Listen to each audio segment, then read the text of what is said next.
Hi guys, welcome back to my Chinese class. I'm Kate. Today's Chinese class is very special because we will have a challenge. In this class, we will try the real immersive Chinese learning, which means we will not speak English, we will speak Chinese only. But don't worry, I will add English subtitles so you will understand what I am talking about. Are you ready? Let's just get started. 因为我明天要和朋友一起吃晚餐，所以我现在要来挑选一下明天穿的衣服。你们觉得这一件怎么样？这是一件短袖上衣，这是一件短袖上衣，短袖上衣和阔腿裤。你们觉得好看吗？你们觉得好看吗？黑色的短袖上衣，黑色的短袖上衣和阔腿裤，阔腿裤。阔腿裤，这是一条黑色的连衣裙，这是一条黑色的连衣裙，你们喜欢吗？你们喜欢吗？请留言告诉我吧，请留言告诉我吧。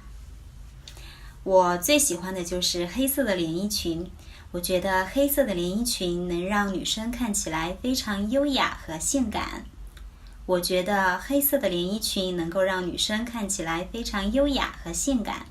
我想每个女生都会拥有一条黑色的连衣裙。我想每个女生都会拥有一条黑色的连衣裙。我还有另外一条连衣裙，你们想看看吗？这是一条碎花的连衣裙，这是一条碎花的连衣裙。我认为碎花的连衣裙看起来非常浪漫。我认为碎花的连衣裙看起来非常浪漫。碎花的连衣裙非常适合约会。碎花的连衣裙非常适合约会，但是我明天可能不会选择这条裙子。你们觉得我明天该穿哪一套衣服呢？你们觉得我明天该穿哪一套衣服呢？留言告诉我吧，留言告诉我吧。你们和朋友聚会的时候都会穿什么风格的衣服呢？